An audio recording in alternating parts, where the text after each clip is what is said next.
the takeaway would be, again, patience is great, right? Knowledge is also key. If you don't know about it, you won't seek observation, you won't seek medical treatment, you won't seek testing, right? So educate yourself, and be like, we all know our partners. Be the support that you know that they're willing to accept, because if we're too much or too little, it's not enough. It falls on deaf ears, so to speak. Hello and welcome to 20-Minute Health Talk. I'm your host, Sandra Lindsay. Today we're shining a light on a vital topic that affects so many families: prostate cancer. Beyond the medical details, we want to explore the journey of support, resilience, and hope from the perspective of the incredible partners who stand alongside survivors. We're truly honored to have two extraordinary women with us today who will share their unique and powerful stories. We're honored to welcome Mary Hillary, wife of Tony Hillary. Tony is the founder and executive director of Harlem Grown and a prostate cancer survivor. Mary and Tony have been married for 37 years. She's the proud mother of 2 children and 2 grandchildren. With more than 30 years of experience in human resources, Mary has devoted her career to helping and supporting others. She draws on that same compassion and practical wisdom to her role as caregiver, and today she will share her personal journey and reflections in that capacity. Also joining us is Tamara Houston, wife of former New York Knicks player Allan Houston. Married 29 years, Tamara is a woman of faith, an educator, and a mother of 7. She's also a caregiver to her younger sister. Deeply passionate about supporting our nation's youth, Tamara serves as a volunteer in local public schools and as a Safe Talk presenter. In these roles, she equips youth with knowledge about their rights and the tools to protect themselves. Together, Mary and Tamara will offer invaluable insights into the emotional, practical, and relationship aspects of navigating a prostate cancer diagnosis. Their stories are powerful testimonies to strength, partnership, and perseverance. Hello, Tamara and Mary. Hello. Thank you for being here today. Thank you for making time and space. I know that these topics are not easy to discuss. Welcome.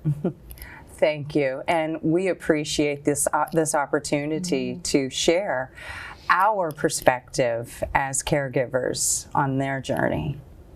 Awesome. Tamara, I'll start with you. Talk me through the days or perhaps the months leading up to your husband's diagnosis. What eventually got Allan to the doctor? Well, Allan is a 54-year-old Black male, and he comes from a family where his grandfather was diagnosed with prostate cancer, as well as his father. At the time that his grandfather was diagnosed, he was well into his 90s, and they decided to just let it remain because it was very slow moving.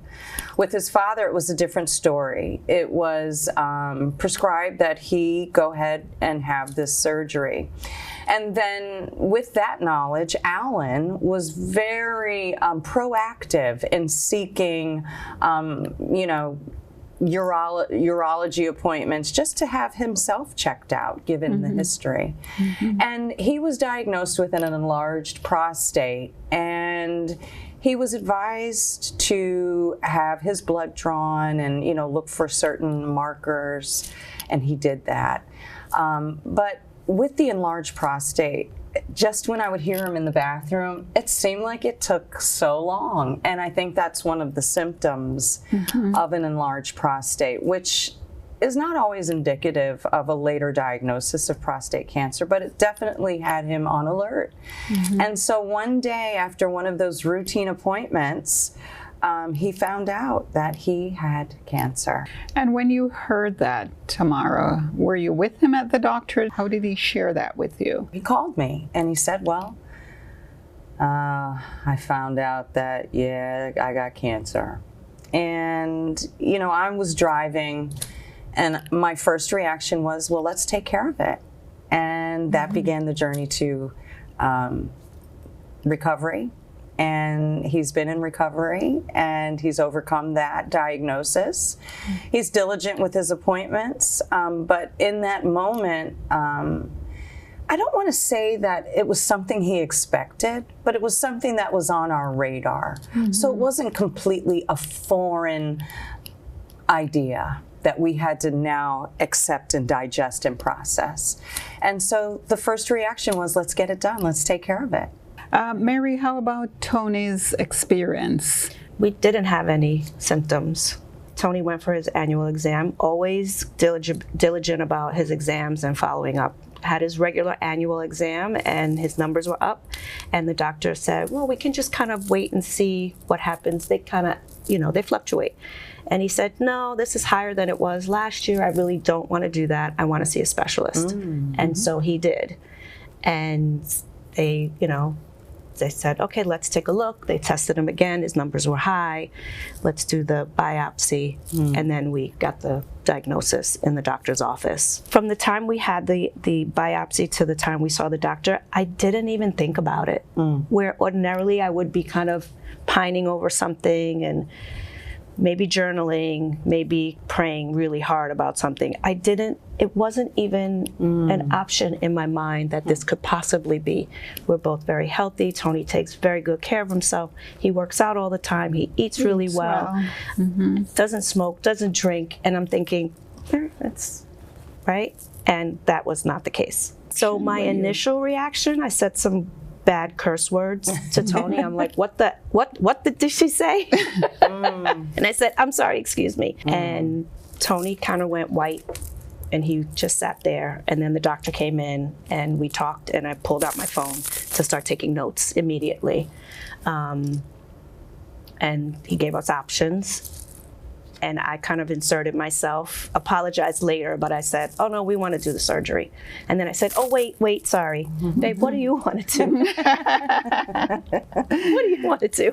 And he says, oh no, we're doing the surgery. I think I was running on adrenaline because I was shocked.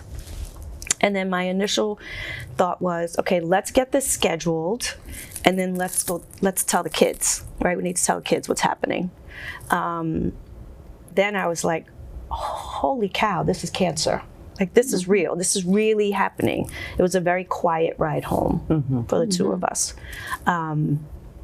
This could be it, right? How are we going to do this? How are the kids and I going to do this? How are we going to help him get through this, right? And so that's, the fear came in a little bit later. It wasn't like right away. How about you, Tamara? Any fear at all? Well, I don't even know if I'd called it fear. It was more, let's attack this. And that was my mentality. We have this thing, and we have to eradicate it. And when Alan told me, I think it was around April, he said, yeah. I said, so let's get it. And he's like, yeah, the doctor said we don't really need to think about anything yet, that maybe we can wait until September. Now this is April. And I said, well, I don't think so, Alan. You know, we're going to take care of this sooner than later.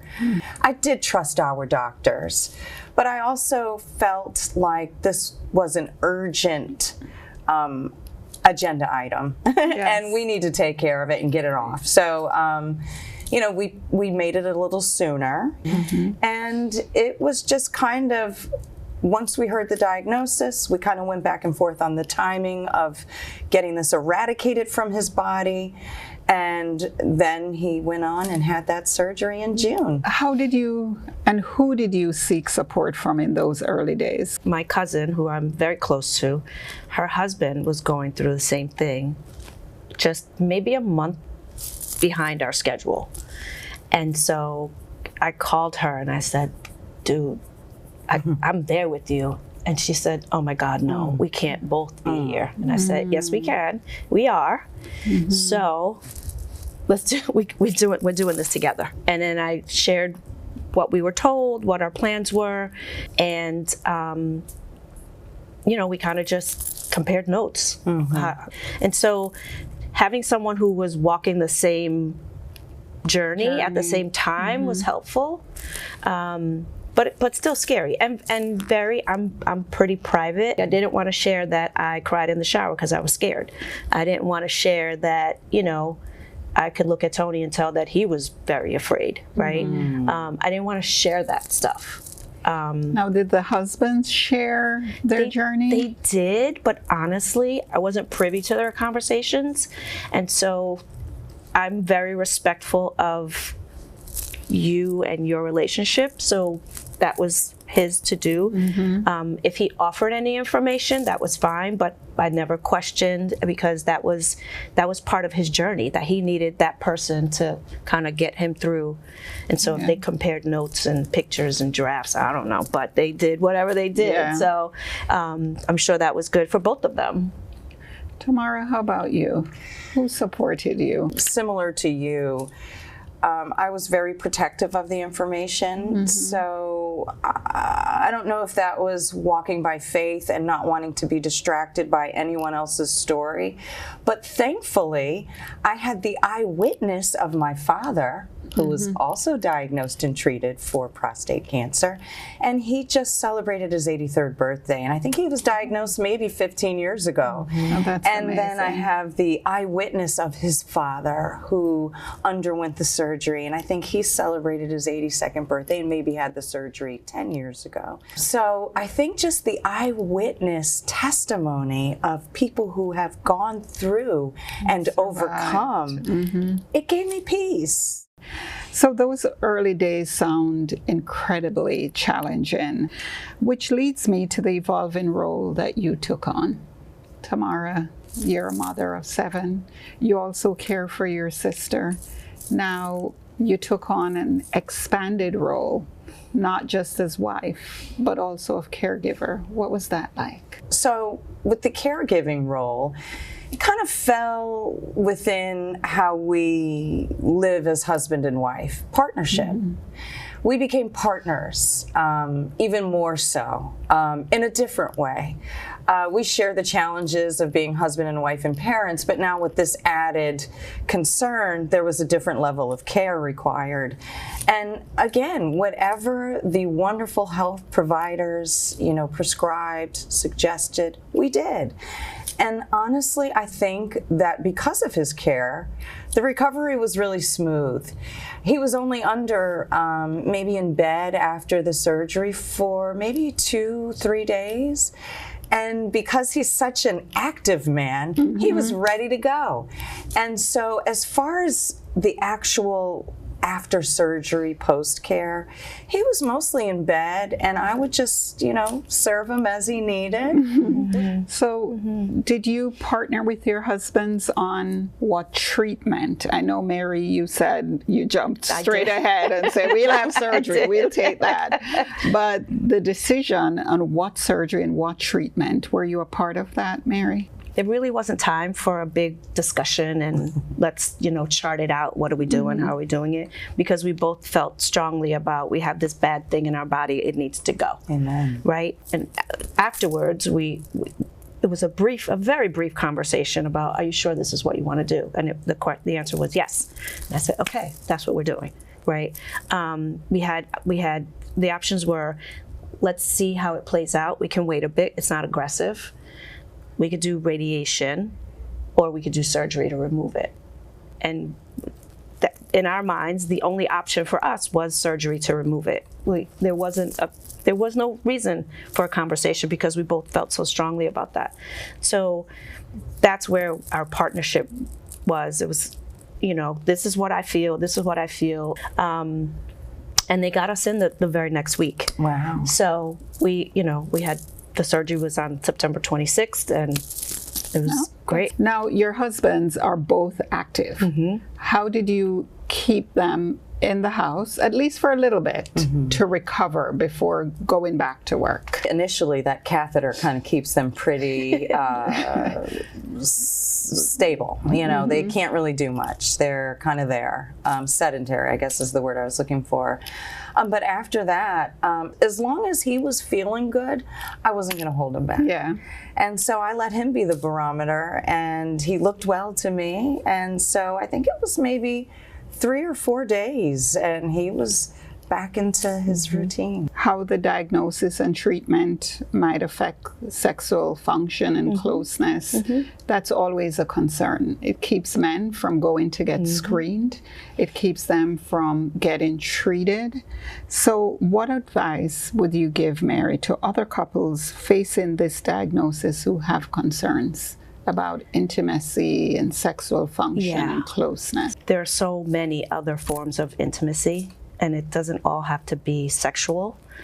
And so we really didn't put a lot of weight on what this was going to do, if at all, right? It was kind of like our focus was, let's get healthy. We can figure out the rest later. And in my mind, as Tony's partner and wife, it was all about keeping my guy here with me. And so you have to figure out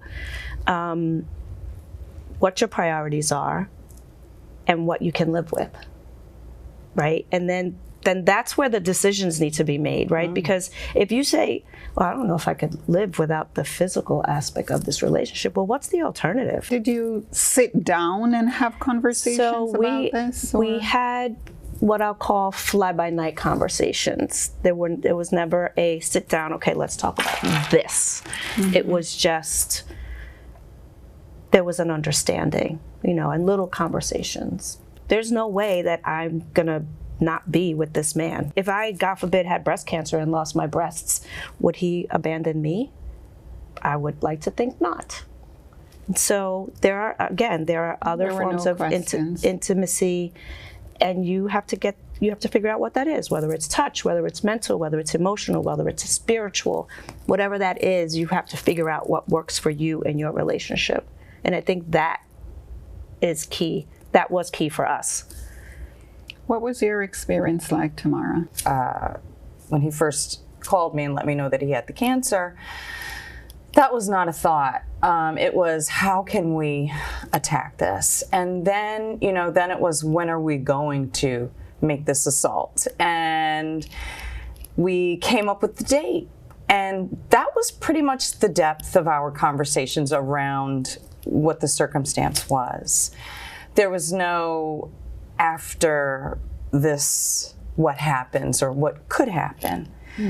So it wasn't until actually the day of the surgery that I sat down with Alan at the hospital, and the surgeon went over everything that they would be doing and what could potentially be significant to him as far as function. And because the function is necessary for us to be intimate, that was the first I'd learned that there could potentially be a problem there. I was in that hospital room. He had his operating outfit on, and I said, wait a minute. No one said anything. And at that moment, it was kind of too late to really have any discussion in depth. The main concern was this eradication of this terrible disease. And so that was it. And then he went off. But then, slowly as he started to recover, I said, no, wait, we need to revisit what the doctor said. So we actually had I guess you could call it a therapy session or just an information session with the doctor. And that therapy comes in a pill, and that pill works. And by the grace of God, I think what is the saying? If you don't use it, you lose it. Well, he's using it. He hasn't lost it. And so for anyone else who's just now learning of this diagnosis, there is hope on the other side. Yes. And it doesn't mean that things are going to end. It just may take time for things to be like they once were, with the help of the therapy. The therapies are wonderful, aren't they? They sure are. But I will say, in between the surgery and knowing that the therapies are wonderful, I went to a store. My girlfriends were like, don't worry, just go to the adult store and get some things that'll help you. And, I thought, oh my goodness. But what I will say is, it's very sensitive a topic for my husband. So I was really gentle, especially after the first few months of recovery. If things maybe weren't like they once were, I would say it's okay, honey. You know, we have time, you know. I had to really be intentional about considering his feelings because he's my husband and I love him. So what does self-care look like for you, Mary? I often tell my girlfriends that self-care is not selfish, and we should be all about it. Be all about it. And so I'm very in tune to what I need and when I need it and how I need it, and I make sure that I get it. So if that's a therapeutic cry in the shower, sign me up. If that's sitting quietly somewhere, meditating or reading or praying, sign me up. So whatever I felt I needed, I made sure that I took the time to do that for myself. Now, Tamara, you're always on the go.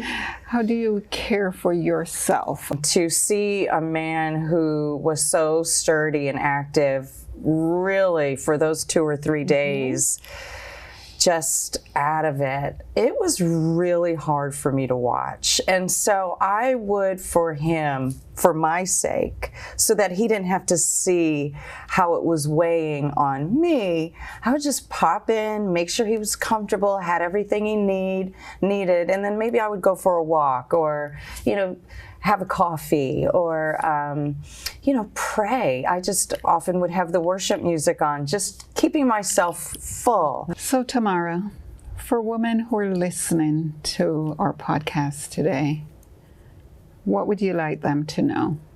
If their husbands have just been diagnosed with prostate cancer, I would like them to know that, first, encourage your mate to stay on top of it. And then whatever supports you think you can assist your mate in receiving, I would encourage him to do that.